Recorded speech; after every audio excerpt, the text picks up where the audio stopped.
Hey guys, welcome back to my channel. It's your girl Ty Sweetheart, and if you are new here, welcome.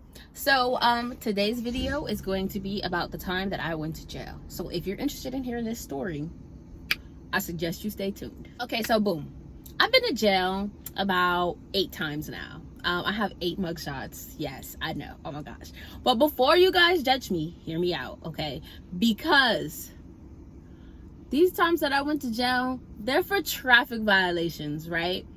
I've been in the state of Georgia for like 14 years, and I just moved out to Washington State, which is where I'm at now. So Georgia laws are completely different, okay? So keep that in mind before you guys judge me. Yeah, all of my times that I've been arrested have all been traffic, except for this one time when I got criminal trespassing because I cut up my ex-husband's clothes. That is a story for a completely different time. Ooh, child, I got a story for y'all. But anyways, so this story is about this recent time that I went to jail. This was back in 2019. So in 2019, in March, right, I was leaving work, and my sister asked me if I could go pick up my niece from daycare. And I was like, okay, yeah, sure. So, mind you, my license has been suspended for I don't know how many years. Gosh, don't judge me.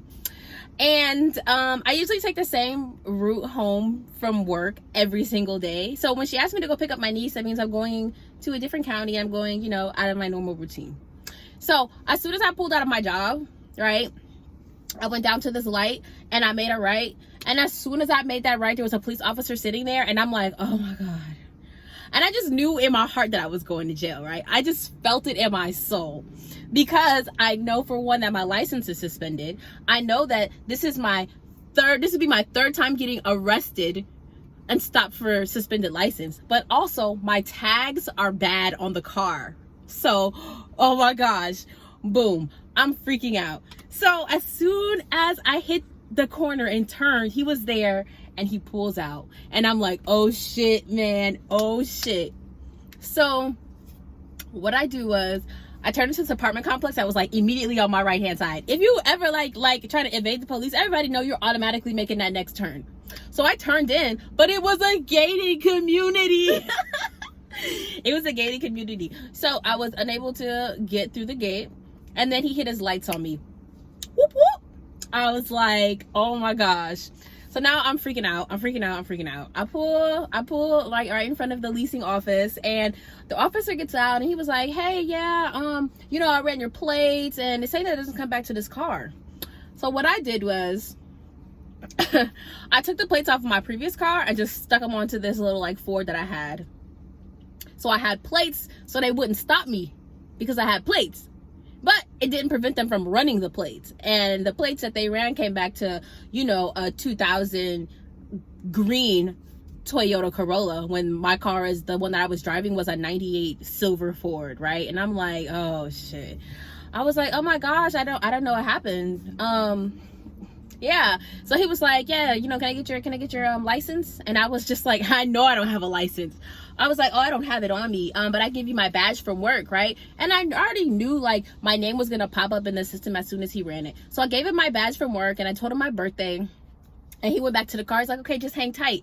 And you know, I say hang tight. I mean, I already know I'm going down. So as soon as he walked away, I immediately called my mom, and I'm like, oh my gosh, I'm going to jail right now. She's like, what the hell, Ty? And I'm like, I know, Mom, darn it. So like, she was on the phone, she was like, you have anything of value in your car? They're gonna let you come and get your car or whatever. I'm like, I'm not sure yet, but you know, I have like, I was just moving, so I have like all of my furniture and stuff in my car, because I took all of everything that I packed up from my house, I put it in my car and went to work with it, and I was gonna go over to my new spot and just drop it off afterwards. So I'm freaking out. She's like, are they gonna let you get your car, have somebody come and get your car? And I'm like, I don't know. So he comes back, and he was like, yeah, so can you step out the vehicle for me? And I was just like, oh my gosh, what? I'm smoking a cigarette, and I'm just like, what happened? And he was like, yeah, your license is suspended. And I was like, oh, what? When did that happen? And then he was just like, yeah, it's been suspended for like a while now, a couple of years. And he was like, you actually just went to jail for driving on suspended license last year. He was like, are you on probation? Now, mind you, I was on probation. I had one more payment left that I was supposed to be making like 2 days after I got arrested.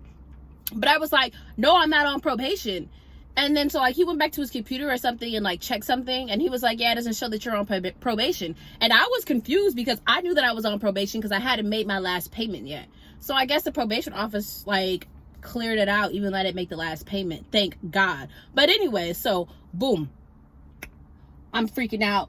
He's like, yeah, but go ahead and step out the car for me. He's like, yeah, these tags don't belong to this car. He's like, let me get your license plate. So I take the license plate off, and he was like, oh my gosh. It was like, yeah, these plates don't belong to the car. He was like, you don't have any insurance and you don't have registration. And I was like, well, can somebody come and pick my car up for me? He was like, no, because you don't have insurance. That's a Georgia law. I was like, what? So then he had to go through and inventory like my entire car when I had like a lot of my house, well, a lot of my apartment inside of my car, and it just took forever. And then like I was just sitting in the back of the car, and I'm like, damn, I have to go to work tomorrow. And the bad thing about it was like I'm the lead, right? So this is like so fucking bad. So I'm like, excuse me, sir, can I use my phone real quick to send an email to my employer to let them know that I'm not going to be able to make it tomorrow? He was like, yeah, sure. I was like, okay, that's so sweet of him. So I get my phone, and I start sending an email, and he was like, actually, no, I'm gonna send it for you. And I was like, what? He was like, yeah, because I don't know what you're doing back there. And I'm like, oh my gosh, I'm not even a real criminal, but okay, fine. So I had the officer send the emails like, hey, something came up, it's a family emergency, I'm not gonna be able to make it to work tomorrow. So boom, we have to wait for the tow truck to come and pick up my car. Oh my gosh, it was like 20-30 minute wait. I'm so pissed off, and I'm just sitting there, and I can't even use my phone or anything, and I'm just like, oh my goodness. Sorry, you guys, I'm actually sitting outside right now. So then we start driving to the jail, right? And I've been to this jail. It's a jail in Gwinnett County in Georgia. I've been to this jail like a dozen times. Not a dozen times, but like legit. Like every time I went to jail, I always go to jail in Gwinnett County. And so like you'll hear other people from Georgia say how much they would rather be in a Gwinnett County jail than a different county, because that's the only county that you can smoke cigarettes in if you're a smoker. So on the bright side, I was happy I was going to Gwinnett County, but of course the whole story is just bad because I'm going to jail anyways. So as soon as I get into the jail, I'm just like, oh my goodness. I see an officer that I already know before because I've been to jail every single year for like the past 8 years. So I see them, they're like, oh, what are you doing back here? And I'm like, ugh, you already know, traffic violations. So I get into the holding cell, and I see like 3 people that I know like already. Every time I go to jail, I see somebody that I know there, and I'm like, oh my gosh, what are you doing here again? Like, goodness gracious, why are we all back here? I think I had my older sister bail me out. Okay, I think so. I think she came and bailed me out or whatever. Because I had money on me to bail myself out, but it was on a card. And like I couldn't do a signature bond for this offense. This is my 3rd offense driving on a suspended license. Once you hit the 4th time, you actually get a felony, which is like, whoa, I need to get my stuff together because I cannot afford a felony. Do I look like a felony type of girl? Okay, exactly. So I had my sister come and freaking bail me out. But like, I was in there for like 6 hours, right? And so she bailed me out, and it was like super late at night. Like, it was probably like 11 or 12. I got bonded out. And then so I'm like, I already called out of work. Should I go to work tomorrow, or should I not go into work tomorrow? I went ahead and went to work the next day, and my supervisor was like, oh my gosh, you know what happened? I heard you had a family emergency. Is everything okay? And I'm just like, oh yeah. Oh, we figured it all out, so I didn't have to call out of work. Everything's fine. Everything's great. So then I had to go to court, right? I had to go to court like 2 months later. Was it 2 months later?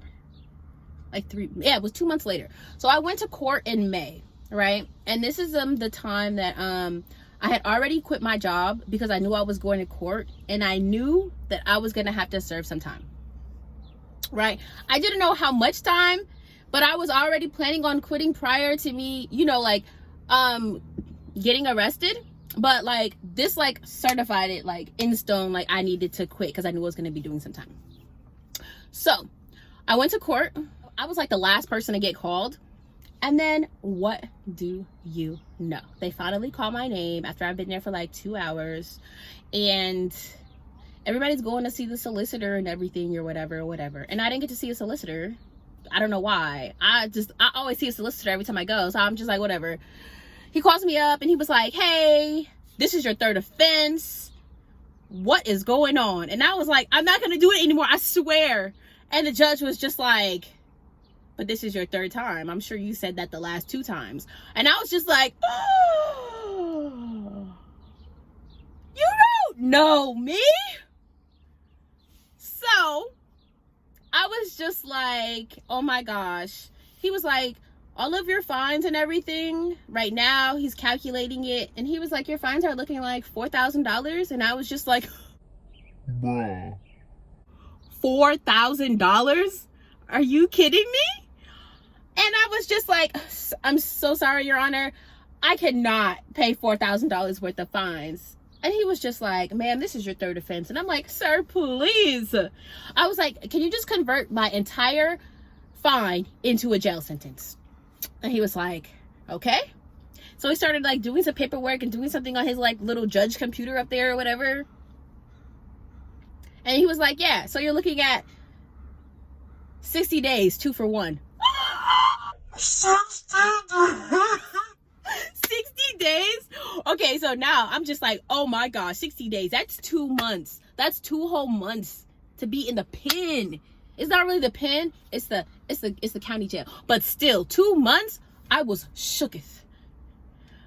And I stood there and I looked over my shoulder at everybody, like everybody else who was waiting to go after me. And they were all just like looking like, oh.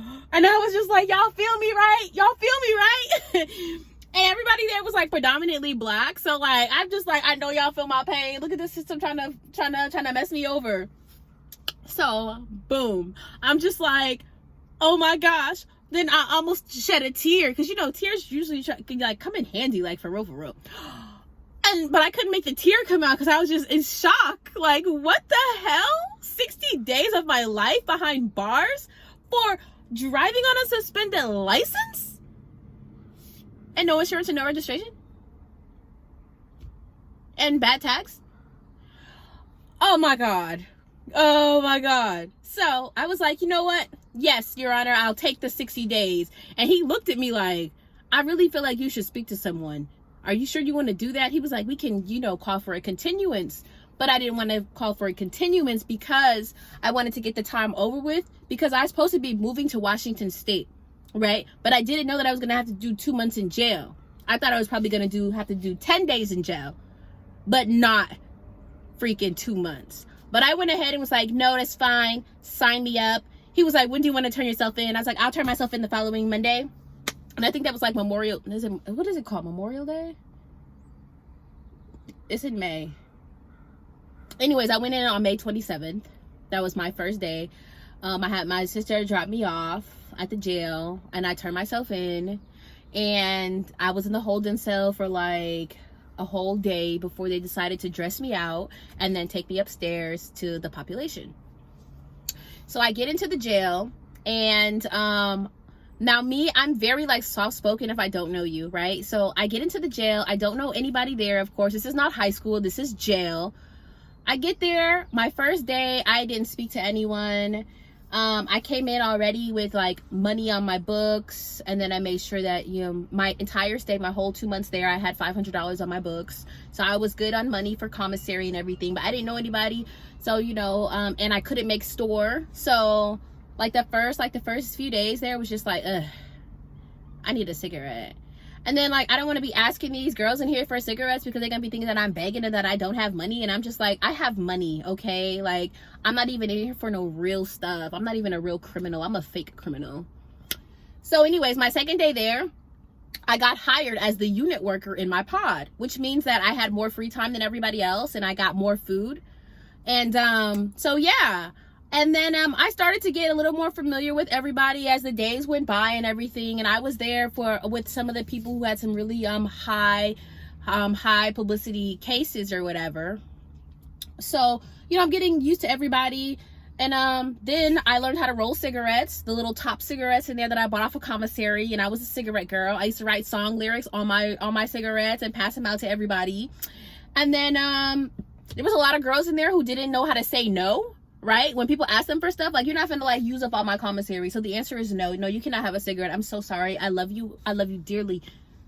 And I hate for you to be in a situation, but no, baby, no, you cannot have my cigarettes. So anyways, so I'm getting it like more into my sentence or whatever. It's probably like a month goes by. There's been so much drama in the pods. I made some really cool people, and even people that I'm still friends with today. We actually have a little Facebook group chat. Yeah, we always talk all the time because like I met some really good people. And you never know like what people are like in jail for or whatever, what their situation is, but I met some really great people. So never judge a book by its cover. So yeah, there's like a lot of fights, but I was always like a neutral person, and everybody pretty much liked me, except for like they had some people there who just kind of like made like colorism remarks and racist remarks, which I don't do because I am very pro-black. And that was probably like the only time like I had a hiccup, until the day that they moved me to a different pod. They called me on the intercom in my room, and they was like, pack it up. And I was like, what? Where am I going? What the heck? Where am I going? I still have 2 weeks left of my sentence. And then they were like, yeah, you're going to the workers pod in the D unit. And I was like, what? They have cats there. Ew. And they were like, yeah, you're going. And I'm like, why? I legit like have like 16 days left. Like, what are we doing? So all of the inmates on free time, they're like, Ty, don't go. Tell them that you're allergic to cats. And I'm like, oh, okay, good. They were like, no, they're never gonna believe you. You need to do something drastic. So I was like, okay, great. So if they send me over to the D pod with the cats, as soon as I get there, I'll have dried up soap on my hands and rub my eyes, so it'll make it seem like I'm allergic to the cats. Then they have to move me back to the pod I just left. They was like, yeah, that's gonna be great. That's gonna be great. It's gonna be a great freaking move. Do it. I'm like, okay. So I'd already did a formal complaint talking about like I being moved over to where a cat area is, and I'm allergic to cats. Like, ew. And they were like, oh, okay. Well, since you're so allergic to cats and we don't want to have a liability on our hands, we're not going to move you to the cat pod. We're going to fire you from the from the unit worker position. We're going to fire you, and we're going to send you back to the intake pod. And I was just like, oh. And I'm just like, all my people, legit. Everybody was crying for me. And you know, on free time, right before I had to pack all my stuff up to go back to the intake pod, everybody was just outside smoking cigarettes with me and crying. We were legit crying like, no, Ty. I'm like, no. Day after day, no. Seems like I'm pushing. And then they put in the system that I couldn't even be a unit worker in any other pod. And if you know me, you know I'm the sweetest thing ever. Why would they do that? That is ridiculous. So, boom. I get moved pods. I got fired. And I'm sad. The intake pod is the most terrible pod to be in, because you have a new roommate like every single day, because somebody's always getting bonded out. And then like people are getting moved. If you have separations, which means that you can't have contact with any other people in different pods, they'll put you in the intake pod. So it's always some like crazy stuff going on. So boom, I had like a bunch of roomies. It was just terrible. And then finally I had this one girl who was a heroin addict. She came into my room and she was just farting and snoring. Oh my God.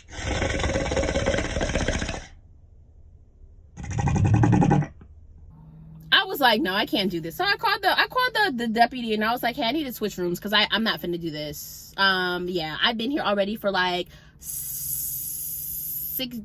4 days. I just can't. There's too much going on. So they moved me to this other girl that I knew from my previous pod. Her name was Maya. I'm like, hey, what's up, girl? They moved me because my roomie was tripping, and she was like, oh, well, what's up? Welcome in or whatever. So immediately I get in her room, and already I'm just like, oh my gosh, girl, your room is dirty as hell. Like, your room is dirty as hell. I didn't tell her that because, you know, that was like my girl. But I'm talking about, and I didn't want to touch on her stuff because her stuff, she was in the room by herself. So all her stuff is just all her stuff. But I was just like, oh man, I try to clean up my best around her stuff. Anyways, one day, some stuff pop off, right? We're locked in the room. And some stuff is like popping off outside. So we got like these little jail windows like this long and this skinny, right? So I'm in the window like this trying to see. And then she come up next to me and she was like, oh, let me see, watch out. And I was like, girl, don't push me. And she was like, who was you talking to? I was like, girl, it's only me and you in this mother freaking room.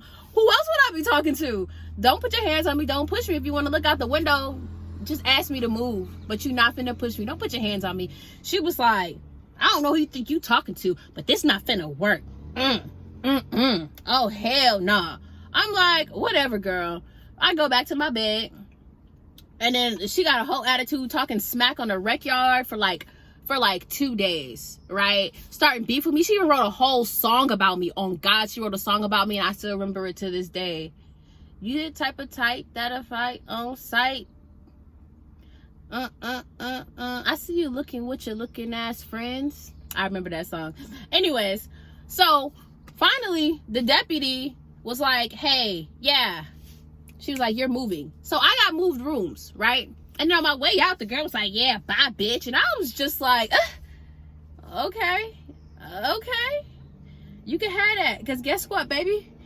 I already know what my release date is. I am not about to sit here and have more time added on to me for fighting you, okay? So you can talk all the smack you want to do and do whatever you do, talking smack on the rec yard with a bunch of other of these lame girls who don't know when they getting out, because I'm going home. I'm here for driving on a suspended license, girl. Get out of here. So it's all drama. She outside on the rec yard talking about, yeah, and can't none of these bitches see me. And I'm just like, girl, you lucky we in jail, because you don't want to know how I rock when I'm outside. You really don't. Anyways, long story short, I did my time. Finally, they called my name that night, the night before I got released. They called my name. Well, I'm talking about, I packed my stuff up so fast, threw it all in a bucket, went downstairs. I'm like, whoo, I'm getting out. I can't wait. So anyways, I'm down in the holding cell now because my 2 months is up, baby. I was a long 2 months. I'm down in the holding cell, right? I'm like, dang, we've been down here for like 3 hours. When are they gonna release us? We're trying to get the deputy's attention. Everybody's out there on the night shift or whatever. It's probably like freaking like 3 o'clock in the morning.